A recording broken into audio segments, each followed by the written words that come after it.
Liam, a collector of forgotten things, found her nestled in the dusty gloom of a back-alley antique shop.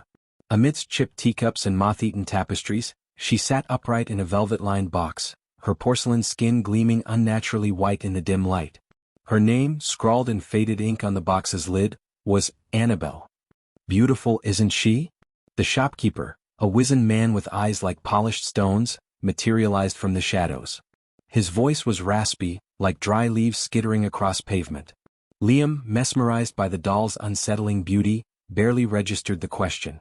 Annabelle was exquisite, yet deeply unsettling. Her Victorian dress, though faded, was meticulously detailed. Her painted lips formed a delicate yet chillingly fixed smile. But it was her eyes, large and a startling shade of sapphire blue, that truly held him captive. They seemed to possess a depth that no doll's eyes should, a silent, knowing gaze that sent a shiver down his spine. She's remarkable, Liam murmured, reaching out to lift the doll. The shopkeeper's hand shot out, surprisingly swift for his age, stopping him. Don't touch her yet, son. You should know her history first. His voice lowered, becoming conspiratorial. They say, she's cursed. Liam, a pragmatist by nature, almost scoffed. Curses were the currency of charlatans and superstitious fools. Yet, the shopkeeper's earnestness, the genuine unease in his eyes, gave him pause. Cursed? He repeated, a flicker of morbid curiosity replacing his initial dismissal. Aye, the old man nodded, leaning closer, his breath smelling faintly of mothballs and dust. Brought bad luck to anyone who owned her. Strange accidents, illnesses, whispers of things worse. He glanced around the dimly lit shop as if expecting unseen eyes. Owners tried to get rid of her, you see. Threw her away, sold her on. But she always returns. Liam, despite himself, felt a prickle of unease. Superstition, yes, but the doll was undeniably unsettling. And you believe this? He asked, trying to sound skeptical, but the question held a tremor of genuine interest. The shopkeeper shrugged, his gaze never leaving Annabelle. Believe what you want, son. But I've had her here for months. And things have been off. Doors creaking open at night when there's no wind. Things moving from one shelf to another. Whispers, when the shop is empty. I'm too old for such nonsense. He sighed, his shoulders slumping. Take her if you want. I'm practically giving her away. He named a ridiculously low price, almost an insult for an antique of Annabelle's apparent quality. Liam hesitated, torn. He was drawn to Annabelle's eerie beauty, her unsettling presence sparking a collector's thrill, a desire to possess the unusual, the unique. But the warnings, the shopkeeper's palpable fear, it was more than just folklore, wasn't it? What kind of worse things? Liam asked, unable to resist the pull of the morbid details. The shopkeeper's eyes darkened, losing their earlier shrewdness, becoming clouded with a genuine, unsettling fear. Don't ask, son. Some doors are best left unopened. Some stories are best left untold. He pointed to the box with a trembling finger. Take her or leave her. But don't say I didn't warn you. Liam, against his better judgment, against the nagging voice of reason whispering in his ear, made his decision. He was a skeptic, an investigator of the unexplained. What better way to debunk a silly curse than to own the cursed object itself? He would take Annabelle home, prove the shopkeeper wrong, and add a truly unique, albeit slightly creepy, piece to his collection. He paid the meager sum, carefully lifted the velvet box, feeling an unexpected weight in his hands, and walked out of the shop, Annabelle's porcelain smile fixedly following him every step of the way. Back in his apartment, bathed in the late afternoon sunlight, Annabelle seemed less menacing, more like a beautiful, if slightly unsettling antique. Liam placed her box on his desk, carefully opening it. He lifted her out, the porcelain surprisingly cold to the touch. He examined her closely, admiring the craftsmanship, the delicate details of her dress, the intricate painting of her face. Her sapphire eyes, however, still held that unsettling depth, that unnerving knowingness. Silly old man, Liam muttered to himself, dismissing the shopkeeper's warnings. Just an old doll. A pretty if creepy doll. He placed Annabelle on a display shelf amongst his other, less ominous, antiques. That night the whispers began. At first, Liam dismissed them as the creaks and groans of his old apartment building settling, the wind whistling through the gaps in the window frames. But they persisted, a constant, sibilant murmur just at the edge of hearing, always in the periphery, never quite identifiable. He'd be reading in his armchair, and a faint whisper would brush his ear, like someone speaking softly just behind him, but turning around revealed nothing but empty space. Doors, which he was certain he had closed, would be found ajar in the morning. Objects, left carefully on tables, would be subtly rearranged, moved a few inches, their positions inexplicably altered. A book he'd left on his bedside table would be found on the floor. A pen, placed beside his notebook, would roll across the desk and vanish, only to reappear days later in a completely different location. At first, Liam attributed these occurrences to his own absent-mindedness, to the tricks of an old building, to the vagaries of perception. But the whispers grew more insistent, more distinct, no longer just murmurs but almost words. Formless, sibilant words just beyond the threshold of comprehension, always directed towards him from the shadows, from the corners of the room, from Annabelle herself. He began to notice Annabelle more. Her porcelain face seemed to shift subtly in the changing light, her fixed smile sometimes appearing wider, more knowing, almost amused. Her sapphire eyes seemed to follow him as he moved around the room, their unnerving gaze unwavering, constant. He would catch glimpses of movement from the corner of his eye, always near the shelf where Annabelle sat, fleeting shadows that danced and flickered, then vanished when he turned to look directly. One evening, Liam was working late at his desk, surrounded by research papers, the only light source the desk lamp casting long, dancing shadows across the room. The whispers were particularly persistent that night, a constant, unnerving sibilance that made the hairs on the back of his neck prickle. He tried to ignore them to focus on his work, but the feeling of being watched, of being observed, was overwhelming. He glanced up, his gaze drawn instinctively to Annabelle. And he froze. She was still sitting on the shelf, her porcelain face bathed in shadow, her sapphire eyes gleaming in the dim light. But something was different. Subtly, almost imperceptibly, her head was tilted. Slightly. Not perfectly upright as he had placed her, but tilted just a fraction to the side as if she were watching him more intently. Liam stared, his breath catching in his throat. It was a tiny shift, almost insignificant, but it changed everything. It made her smile seem less delicate, more predatory. It made her eyes seem less knowing, more calculating. He blinked, rubbed his eyes, telling himself it was just fatigue, just shadows playing tricks in the dim light. But when he looked again, Annabelle's head remained tilted. And now he noticed something else. Her right hand, resting delicately on her lap, was also subtly shifted. The fingers, previously curled slightly closed, were now slightly more open, as if reaching. Liam felt a wave of cold dread wash over him, a primal fear that went beyond logic, beyond skepticism. He stood up abruptly, knocking his chair back with a loud clatter. He walked slowly, hesitantly, towards the shelf where Annabelle sat. The whispers seemed to intensify as he approached, becoming a chorus of sibilant sounds, a chorus of expectation. He reached the shelf, stared down at Annabelle. Her head remained tilted, her hands still slightly open. Her porcelain smile seemed wider now, mocking him. Her sapphire eyes, they seemed to gleam with a chilling, knowing amusement. "This is ridiculous," Liam muttered, his voice trembling slightly, trying to force a laugh. "It's just a doll. It can't move." "It's not?" He couldn't even bring himself to say the word cursed. He reached out, his hand shaking now, and gently straightened Annabelle's head. He closed her fingers, making them curl back into their original position. He stepped back, heart pounding in his chest, waiting, watching. Annabelle remained still, her head upright, her fingers curled. Liam stood there for a long moment, breathing heavily, trying to convince himself that it had all been his imagination, tricks of the light, fatigue-induced hallucinations. Finally, he shook his head, forcing a dismissive chuckle. "Ridiculous," he repeated, turning away, trying to regain his composure, his skepticism. He went back to his desk, sat down, tried to refocus on his work. But the feeling of unease lingered, a cold knot in his stomach. The whispers continued, insistent, unnerving. And from the corner of his eye he could see Annabelle sitting on the shelf, still, silent, watching. Later that night, Liam awoke in a cold sweat, heart pounding, a scream caught in his throat. He couldn't remember the dream, only a lingering feeling of icy terror, of being hunted, pursued by something unseen, something malevolent. He sat up in bed, breathing heavily, trying to shake off the remnants of the nightmare. The room was dark, silent, save for the rhythmic ticking of his bedside clock. He glanced towards the shelf across the room where Annabelle sat. And he froze again. In the dim moonlight filtering through the window, he could clearly see Annabelle. She was no longer on the shelf. She was sitting on his armchair, directly facing his bed, her porcelain face pale in the moonlight, her sapphire eyes gleaming with an unnerving intensity.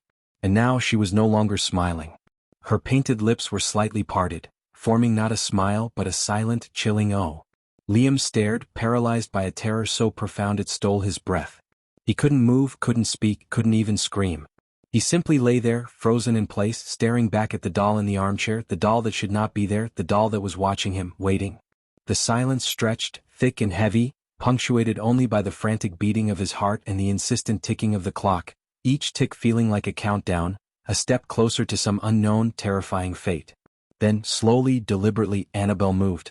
It was a subtle movement at first, almost imperceptible, a slight tilt of her head as if listening. Then her right arm, the one with the partially opened hand, began to rise, slowly, jerkily, like a marionette controlled by unseen strings. Her porcelain fingers, still slightly curled, began to extend, slowly, deliberately, towards him. Liam finally found his voice, a choked gasp that broke the suffocating silence. He scrambled backwards in bed, kicking and flailing, desperate to escape the doll's unnerving gaze, its slow, deliberate advance. He fell off the bed with a thud, landing hard on the floor, scrambling backwards, away from the armchair, away from Annabelle, his eyes fixed on the porcelain doll, the doll that was now undeniably moving, undeniably alive and undeniably coming for him. He didn't stop running until he was out of his apartment, out of the building, standing on the cold night street, gasping for breath, his heart pounding like a trapped bird against his ribs. He looked back at his apartment building, at the dark windows of his apartment, at the unseen doll sitting in the darkness, waiting. He knew with a chilling certainty that the nightmare had only just begun. And he knew, with a terror that went beyond reason, that Annabelle would not let him escape. She always returned. The next day, Liam tried to get rid of Annabelle. He boxed her up, taped the box shut, drove miles out of the city, and tossed the box into the churning waters of a fast-flowing river. He watched as the box was swept away, disappearing downstream, a desperate hope blooming in his chest. He returned to his apartment, the oppressive silence feeling lighter, the air cleaner. He tried to convince himself it was over, that he had escaped the curse, the doll, the nightmare. He went to bed that night, exhausted but relieved, hoping for a night of dreamless sleep. He awoke the next morning to a chilling sight. Sitting on his armchair, directly facing his bed, was Annabelle. The velvet box lay open on the floor beside her, inexplicably dry, undamaged. Annabelle herself was pristine, her porcelain smile fixed, her sapphire eyes gleaming, as if she had simply taken a short detour. Terror washed over Liam, colder and more paralyzing than before. It wasn't just a doll, it was something else, something persistent, something unstoppable. The shopkeeper's warnings echoed in his mind with terrifying clarity. She always returns. He tried again. He drove to a remote, isolated forest, buried Annabelle deep in the earth, covering her box with rocks and heavy branches. He returned home, exhausted, desperate, clinging to the hope that this time, he had truly gotten rid of her. The next morning Annabelle was back. Sitting on his armchair watching him, waiting. The box lay on the floor, dust-free, pristine. Her porcelain smile seemed wider now, mocking his futile attempts to escape. Liam's desperation began to morph into a chilling understanding. Annabelle wasn't just cursed, she was bound to him. She was attached to him, pursuing him, haunting him in a way that defied logic and reason. He was trapped, and the nightmare was escalating. The disturbances intensified. The whispers became clearer, forming chilling phrases, always laced with a possessive intimacy. Liam, we know you, we see you, you're ours. Doors slammed shut in the dead of night, furniture scraped across the floor in empty rooms, shadows danced and writhed in his peripheral vision, solidifying into fleeting, grotesque shapes that vanished when he turned to look directly. Nightmares became vivid, visceral, bleeding into his waking hours. He dreamed of being chased through endless, labyrinthine corridors by a shadowy figure with porcelain skin and sapphire eyes, the whispers echoing around him, growing louder, more insistent, until he awoke in a cold sweat, heart pounding, the chilling reality of his waking hours mirroring the terror of his dreams. Then Mia disappeared. Mia, his younger sister, a vibrant, vivacious artist, had always been skeptical of Liam's interest in the macabre, his fascination with the unexplained. But she was also fiercely protective of him, concerned about his increasingly withdrawn behavior, his haunted eyes, his constant muttering about whispers and moving dolls. She had come to his apartment unannounced, determined to stage an intervention, as she jokingly put it, to drag him out of his obsessive antique phase. Liam, overwhelmed by the escalating terror, finally confessed everything to her. The shopkeeper's warnings, the whispers, the moving objects, Annabelle's relentless return, the nightmares, the growing dread. Mia, initially skeptical, listened with growing concern, her playful demeanor fading, replaced by a worried frown. She had always trusted Liam's judgment, his grounded skepticism. If he was genuinely frightened, something was clearly wrong. She insisted on seeing Annabelle. Liam, hesitant, led her to the shelf where the doll now always resided, a silent porcelain sentinel in his increasingly chaotic apartment. Mia stared at Annabelle, her initial amusement fading, replaced by a palpable unease. Even in the daylight, even with her own skeptical nature, Annabelle radiated an unsettling presence. Her porcelain smile seemed less delicate, more sinister. Her sapphire eyes, they were unnerving, undeniably alive. "Okay," Mia said slowly, her voice quieter now, her usual bravado diminished. "She is creepy. I'll give you that. But cursed." She still sounded unconvinced, but the question held a tremor of doubt. That evening Mia stayed for dinner, trying to lighten the mood, to reassure Liam that it was all just stress, overwork, his imagination running wild. She made jokes about haunted dolls, about overactive imaginations, about needing to get out more. Liam tried to smile, to play along, but the weight of dread was too heavy, the whispers too insistent. After dinner, Mia insisted on staying the night, "Just to make sure you don't start sleepwalking with the creepy doll," she teased, but her eyes betrayed her own growing unease.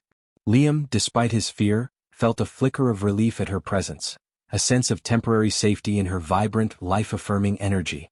They talked late into the night, sharing memories, laughing at old jokes, trying to ignore the oppressive silence of the apartment, the faint whispers that seemed to seep from the walls themselves. Mia fell asleep on the sofa, Liam retreated to his bed, Annabelle watching them both from her shelf. Liam awoke in the pre-dawn darkness, the whispers louder than ever, almost a coherent voice now, speaking his name, beckoning him closer. He sat up, his heart pounding, a cold premonition gripping him. He looked towards the sofa where Mia had been sleeping. The sofa was empty. Panic surged, cold and immediate. "Mia?" he called out, his voice trembling, the silence of the apartment swallowing his words. "Mia?" He jumped out of bed, frantically searching the apartment, calling her name, his voice rising in desperation. The bathroom was empty, the kitchen, the living room, the hallway, all empty, silent, devoid of any sign of his sister. He rushed back to the living room, his gaze falling on Annabelle, sitting serenely on her shelf, her porcelain smile wider than ever, her sapphire eyes gleaming with a chilling, knowing triumph. And now he noticed something new. Resting in Annabelle's lap, clutched in her porcelain hand, was a single delicate silver earring, Mia's favorite earring, the one she always wore, the one she had been wearing just hours before. Terror, raw and primal, ripped through Liam. Mia was gone. Vanished without a trace. And Annabelle knew. Annabelle was responsible. Driven by a desperate need for answers, Liam finally delved into the doll's horrifying past. He remembered the shopkeeper's vague warnings, the whispers of bad luck, strange accidents, worse things. He started his research, spending hours online, poring over local historical records, old newspapers, obscure occult texts, piecing together the fragmented history of Annabelle, and the trail of brutal fates that followed her. He discovered that Annabelle wasn't just an antique doll, she was something far more sinister, far more ancient. She had been crafted in the late 19th century by a reclusive toy maker, a man rumored to be obsessed with dark arts, with binding spirits, with creating vessels for something else. Annabelle was his masterpiece, his magnum opus, a porcelain shell meticulously designed to house an entity of unimaginable malice. The toymaker himself had died soon after completing Annabelle, his death shrouded in mystery, whispered to be a gruesome accident or perhaps something more intentional. Annabelle then passed through a series of owners, each one meeting a progressively more violent and inexplicable end. The first owner, a young girl, died of a sudden, unexplained illness within weeks of receiving the doll. The second, a wealthy businessman, perished in a freak carriage accident, crushed beneath the wheels. The third, a renowned artist, went mad, painting increasingly disturbing visions of shadowy figures and porcelain dolls with sapphire eyes, before taking his own life in a gruesome, ritualistic manner. The stories continued, each more horrific than the last: mysterious fires, unexplained drownings, brutal attacks, madness, despair, and always at the center of it all, Annabelle. Each owner, after a period of subtle disturbances, would be subjected to escalating horrors, nightmares bleeding into reality, until finally they met their brutal, inevitable fate. And then Annabelle would move on, reappearing in antique shops, estate sales, always finding a new victim, a new soul to torment, a new life to devour. Liam's research confirmed his deepest fears. Annabelle was cursed. She was more than cursed, she was a vessel, a conduit for something ancient and evil. And now she had his sister.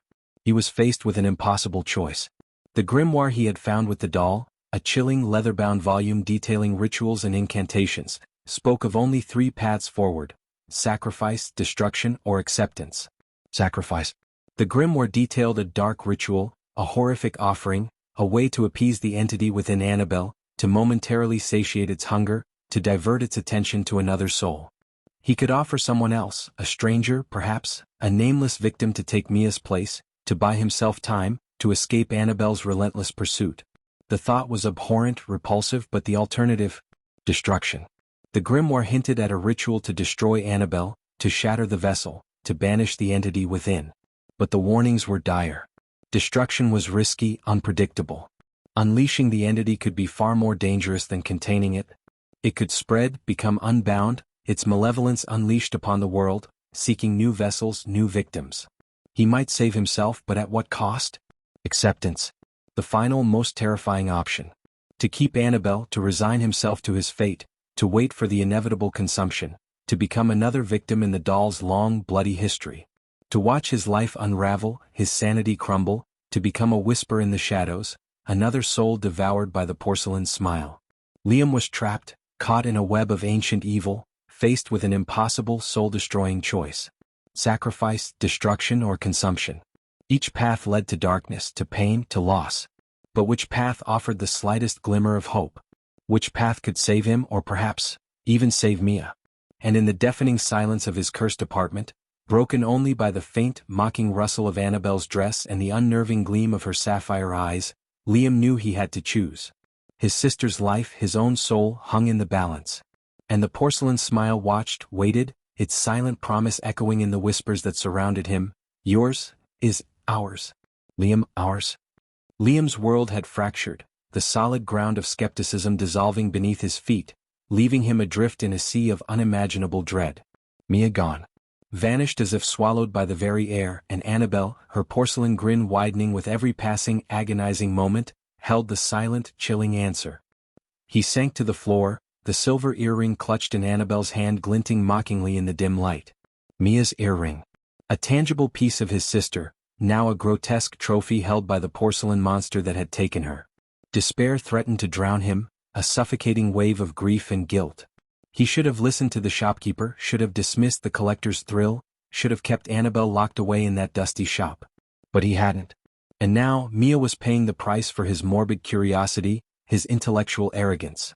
Rage, hot and fierce, momentarily eclipsed the despair. He lunged at Annabelle, snatching her from the shelf, his fingers digging into the cold porcelain. He wanted to smash her, shatter her into a million pieces, obliterate that smug, knowing smile, silence those sapphire eyes that seemed to mock his pain. But something held him back. Fear, yes, but also a chilling intuition. Smashing her might not be the end. It might be the beginning of something far worse. The grimoire's warnings echoed in his mind: destruction, risking unleashing, spreading the curse. He sank back to the floor, clutching Annabelle to his chest, her porcelain skin cold against his cheek. He was trapped, surrounded by impossible choices, each path leading to a deeper darkness. Sacrifice, destruction, acceptance. The words resonated in his mind, heavy with dread, each option more horrifying than the last. Sacrifice. The grimoire detailed a ritual chillingly precise, a blood offering, a binding incantation. It promised a momentary appeasement, a distraction of the entity's hunger, a chance, however slim, to escape. But the cost, offering another life, condemning another soul to Annabelle's torment to save his own, to perhaps retrieve Mia. The ethical horror of it was paralyzing. Could he condemn an innocent to such a fate? Could he live with that guilt? The thought twisted his gut, a nausea of the soul. Yet Mia was gone. And sacrifice, however abhorrent, might be the only way to get her back, to buy her release. He pictured a stranger, faceless, nameless, offered up to Annabelle's insatiable hunger, and then Mia, free, returned to him, laughing, vibrant. Could he justify one life for another, Even a stranger's life for his sisters? The question tore at him, a moral abyss opening at his feet. Destruction. The grimoire spoke of a ritual to shatter Annabelle, to sever the vessel, to banish the entity back to whatever shadowed realm it had emerged from. But the risks? The warnings were stark, terrifying. Unleashing, scattering, breaking containment, forever. What if destruction wasn't banishment, but liberation? What if shattering Annabelle wasn't an ending, but a beginning of a wider, more devastating curse? He imagined the entity no longer confined, no longer focused, spreading like a contagion, infecting other objects, other places, other lives. He saw shadows lengthening, whispers multiplying, the curse of Blackwood Manor, now unleashed, engulfing the world. Was he willing to gamble with such consequences, to risk unleashing a greater evil for a chance at his own survival, for a chance to save Mia, if she was even savable? The destruction path felt like playing Russian roulette with the fate of the world. Acceptance. The final option, the most terrifying in its bleak inevitability. To keep Annabelle, to surrender to her presence, to wait for the inevitable, to allow the whispers to consume him, the shadows to engulf him, his life force to be slowly, agonizingly drained away, becoming another lost soul trapped within the doll's porcelain shell. He pictured himself fading, becoming hollow, his will dissolving, his mind unraveling, until he was nothing more than an empty vessel, a whisper in the house, a silent observer trapped in a living nightmare, forever bound to Annabelle. The thought was soul-crushing, a slow, agonizing descent into oblivion. Yet, in its grim certainty, it offered a perverse kind of peace, a surrender to the inevitable, a cessation of the agonizing choices. Acceptance was a death sentence, but perhaps, a death sentence without further bloodshed, without condemning another soul to the same fate. He opened the grimoire, the brittle pages whispering secrets of darkness, seeking guidance, seeking a loophole, a hidden path, anything to escape the impossible choices laid before him. The grimoire offered rituals, incantations, detailed instructions for each path, sacrifice, destruction, acceptance. But it offered no easy answers, no guaranteed success, only warnings, risks, and the chilling promise of lasting consequences. As he pored over the ancient text, Annabelle seemed to watch him with a new intensity, her sapphire eyes gleaming, her porcelain smile widening with each passing page. The whispers intensified, no longer just formless murmurs, but seductive whispers, laced with temptation, tailored to his deepest fears and desires. Sacrifice, Liam, it's the easiest way, just one life for another, a small price to pay for freedom, for Mia, the whispers urged, weaving images of Mia returned, safe, smiling into his mind, a tantalizing vision of hope built on a foundation of horror. Then moments later the whispers shifted, turning to a chilling counterpoint.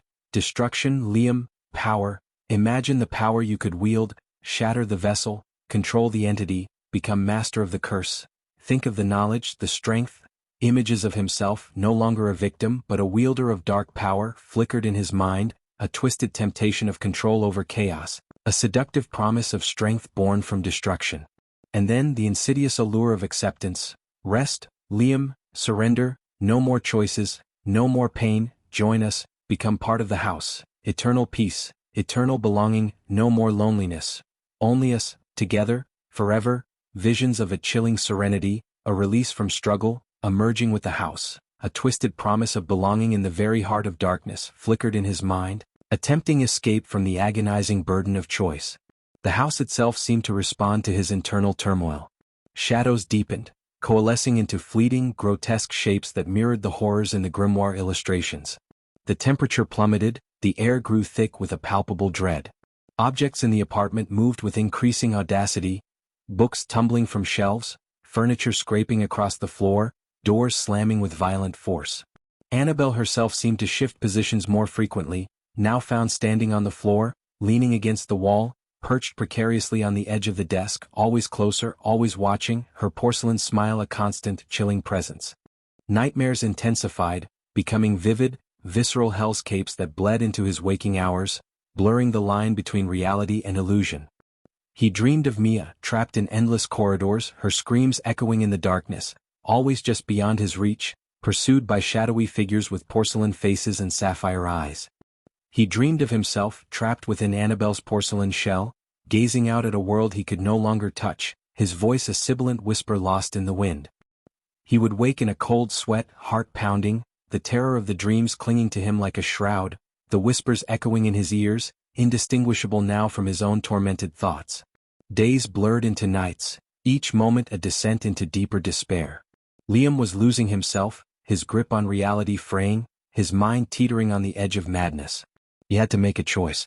He couldn't endure this torment much longer. He had to decide Mia's fate, his own fate, the fate of, perhaps more than just himself. He sat before Annabelle, the grimoire open in his lap, the weight of impossible choices crushing him. He looked at the doll's porcelain face, at those unnerving sapphire eyes that seemed to hold the secrets of centuries of suffering, and a strange, chilling thought began to form in his mind. Perhaps there was a fourth option, one not detailed in the grimoire, one born of desperation and a flicker of something that might be hope or might just be madness. Perhaps he could turn the tables on Annabelle. Perhaps he could use the grimoire not for sacrifice, not for destruction, not for acceptance, but to control her. To bind the entity within, to turn its malevolence against itself, to use its power to, somehow, save Mia and perhaps escape the curse himself. It was a reckless, desperate gamble, a path fraught with unknown dangers, a dance on the razor's edge of oblivion. But it was a path that offered a sliver of agency, a glimmer of defiance against the crushing weight of fate. And in the face of impossible choices, in the heart of a living nightmare, defiance, however foolish, was all he had left. He closed the grimoire, a new resolve hardening his gaze. Sacrifice was abhorrent, destruction too dangerous, acceptance too final. Control was the only option left, however perilous. He would delve deeper into the grimoire, not just reading the rituals but understanding them, dissecting them, seeking the threads of power he could grasp, the levers of control he could manipulate.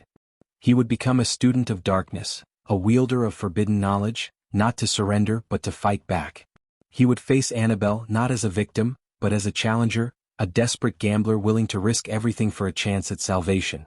The whispers seemed to sense his shift in resolve, their tone changing, becoming less seductive, more wary. Control, Liam? Foolish mortal, you cannot control what you do not understand, you cannot bind what is unbound. But Liam ignored them, his focus sharpening, his determination hardening. He reopened the grimoire, his eyes scanning the ancient text, seeking not escape but power, seeking not surrender but control. He was no longer just a skeptic paranormal investigator.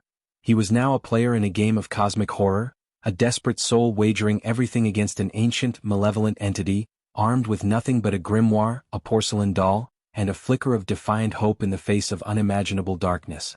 He would spend the night deciphering the grimoire, seeking the secrets of control, preparing for a final desperate confrontation with Annabelle, a confrontation that would decide not just his fate, but perhaps the fate of his sister and perhaps even more. The porcelain smile watched him, waited, its sapphire eyes gleaming with a new, unsettling intensity, a silent challenge, a chilling promise of what was to come. The game had changed. And the night was far from over. Hours blurred as Liam wrestled with the grimoire, its archaic Latin and cryptic symbols a labyrinth of forbidden knowledge. He deciphered rituals of binding, incantations of control, diagrams of psychic conduits and dimensional doorways. The text was maddeningly vague, filled with warnings and veiled threats, but within its cryptic verses, Liam thought he glimpsed a thread of possibility, a way to twist the entity's own power against itself. He needed a focus, a conduit, something to channel the binding energy, and Annabelle, the doll itself, the vessel of the entity, was the only answer. As dawn approached, painting the sky in bruised hues of purple and gray, Liam felt a chilling resolve settle within him. He had a plan, a desperate, reckless plan, built on fragile hopes and terrifying gambles. He rose, his body aching, his mind frayed, but his gaze was fixed, determined. He approached Annabelle, who sat motionless on the shelf, her porcelain smile unervingly serene. He reached out, not with fear this time but with a grim purpose. "It's time we had a proper conversation, Annabelle," he murmured, his voice low, steady, no longer trembling. "And this time, I'm the one asking the questions." He lifted the doll, her porcelain skin ice-cold against his touch. He felt a faint vibration emanating from her, a subtle thrumming of malevolent energy, but this time, it didn't paralyze him with fear. It fueled his resolve. He carried Annabelle to the center of the room, placing her within the circle he had drawn earlier, the circle now faded and smudged, but still faintly visible, a symbolic barrier against the encroaching darkness. He opened the grimoire to the binding ritual, the words swirling before his tired eyes, ancient Latin phrases resonating with a dark power. He began to chant, his voice echoing in the oppressive silence of the apartment, the words feeling alien, forbidden, yet strangely potent. As he chanted, the air in the room grew heavy, charged with an unseen energy. The shadows deepened, writhed, and the whispers intensified, no longer just murmurs, but a chorus of enraged voices, screaming their defiance. Annabelle, within the circle, remained still, her porcelain smile unchanging, her sapphire eyes fixed on him, a silent challenge in their depths. But as Liam continued chanting, something subtle shifted. A faint tremor ran through the doll's porcelain form, a barely perceptible vibration that resonated with the words of the incantation. Her sapphire eyes, once gleaming with amusement, now flickered, a subtle shift in their unnerving gaze, a hint of something. Was it fear? Or simply anticipation of a different kind of game? The room plunged into a sudden, absolute darkness, swallowing even the weak dawn light filtering through the windows. The whispers became a deafening roar, shaking the very foundations of the building. Liam continued chanting, his voice unwavering, fueled by adrenaline and a desperate hope that he wasn't just sealing his own doom. Then, as abruptly as it began, the chaos subsided. The darkness receded, the whispers faded to a sibilant murmur, and the room stilled. Annabelle, within the circle, was no longer serene. Her porcelain face was now etched with a subtle tension, her sapphire eyes narrowed, no longer gleaming with amusement, but with a cold, calculating intensity. And for the first time, Liam saw it, a flicker of something undeniably human in those dolls' eyes. Fear, anger, resentment. The power had shifted. The game had changed. Liam was no longer the hunted. He was the hunter. He had drawn a line in the dust, and Annabelle, the porcelain smile, the ancient entity, was now on the other side. But had he truly gained control? Or had he merely stepped onto a different, even more perilous stage of the nightmare? The porcelain smile remained, fixed and chilling. And the whispers, though quieter now, still echoed in the silence, a constant, sibilant reminder of the darkness that surrounded them, the darkness that might still consume them all. Liam completed the ritual, the last symbol shattering under the hammer's blow. Silence descended, heavy and absolute. He looked at Annabelle, within the broken circle, her porcelain form still, her expression unreadable. He felt a sense of hollow victory, of desperate relief. He had survived. He had destroyed the doll. He had escaped. But the grimoire's final warning echoed in his mind: destruction unleashes, containment broken, forever. He didn't understand then, not fully. He would soon enough. He found Mia physically unharmed but changed. Distant, withdrawn, haunted by nightmares she couldn't remember, whispers she couldn't quite hear. The shadow in her eyes never truly faded. She was back, but not entirely. A part of her remained lost, tethered to something unseen, something porcelain. And then the whisper started again. Not in his apartment, not just around Annabelle, but everywhere. In the rustling leaves, in the wind through the trees, in the static of the television, in the murmuring crowds, always just at the edge of hearing, a constant, sibilant presence. Porcelain dolls began to appear in antique shops across the city, then across the state, then across the country, each one bearing a faint, unsettling resemblance to Annabelle, each one radiating a subtle, chilling aura. The curse hadn't been destroyed. It had been unleashed, scattered, spreading like a silent contagion, no longer confined to a single doll, but permeating the very air, infecting the world. Liam had saved himself, had freed Mia, but at the cost of unleashing something ancient and evil upon an unsuspecting world. He had broken the vessel, but the entity was free. And the whispers, now everywhere, were a constant, chilling reminder of his Pyrrhic victory, a haunting echo of the porcelain smile that now resided, not just in a doll, but in the shadows of the world itself, waiting, watching, spreading, forever.